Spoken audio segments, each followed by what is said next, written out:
Just pulled a small stack of books out of the weird books case because that'll have to be its own video.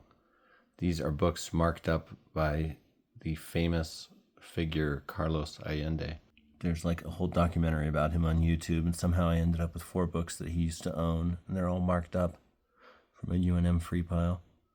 I've mentioned this in many YouTube comments on videos about him before, and people are like, show us. So I'll do that soon. But honestly, I need to watch all that stuff on YouTube about him and reacquaint myself with the subject because it's been a while. There's also some interesting ephemera inside these books. That previous video cut off, but let's look at Weird Books Part 2. I started to talk about this book, and what I was saying was that while some things that people see in the skies may have whatever explanations, it's also true that when eras of great technological or social change happen, people are looking for explanations and looking for patterns, and those searches may manifest themselves in waves of sightings of the unexplained. In the 1600s, it was burning crosses over cities, giant, huge crosses in the sky.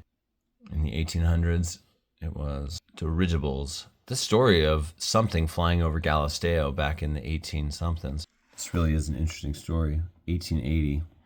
So that was the year the railroad was first coming to Albuquerque, like officially. Galisteo, where artist, curator, writer Lucy Lepard lives now and writes about well.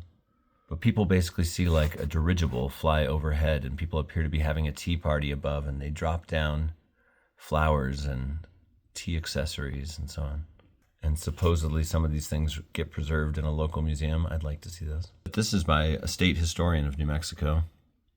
He was all excited to see the inscription site that I discovered at the north end of the Sandias get studied. He gave a quote to the Albuquerque Journal about it. It's quoted in there. But since it was on tribal land, it never ended up happening. Oh well. It was my 2015 discovery that made the news. Talk about it a little bit in the PG Woodhouse video. I'm very intrigued by the idea of hypnosis and self-hypnosis. This is a weird piece of backstory, but I had a scoutmaster when I was growing up who was a hypnotherapist. And he would do these like crazy hypno exercises on camping trips and stuff. I know, it sounds bad. But it was just everybody lying in their sleeping bags looking up at the stars and like doing these thought exercises basically. But one of them was flying above my life and looking at it as a coherent timeline. And it was fascinating. And I remember it kind of bringing back memories I had forgotten about. So I've always thought, I think I've got 2 or 3 hypnosis books kicking around. I've also thought about the idea of having a hypnosis script chapter in book 2 of my book. What if you could send everybody else, because I play with form a lot, what if you could send all your readers out into the world just kind of genuinely like feeling a little better, you know? That wouldn't be a sinister use of hypnosis in any way, or those principles. And there must be something to hypnosis scripts that have a literary effect. They literally lull people into a state. Everyone's all, oh, this guy's evil. I'm not, I swear. This was previously owned by Tamsin Taylor. This is a good kind of book to read when you're reading a lot of wild stuff. The True Believer, Thoughts on the Nature of Mass Movements by Eric Hoffer. This is a key text of skepticism and rationality and just logic and, you know, being aware of the things that are going on and that we all might be susceptible to. A highly provocative, best-selling analysis of the fanatic, the individual compelled to join a cause, any cause, and a penetrating study of mass movements from early Christianity to modern nationalism and communism. Hey. If communism is such a thing, I'd say capitalism is such a thing too. But it's the best way. Well, how do you know? It's weird. I was looking at this on the shelf a couple weeks ago, and then I was talking to my friend Danny on the phone like that day, and he mentioned this book. I'm like, that is so weird. He happened to be reading it for a college class. That kind of thing happens to me nonstop.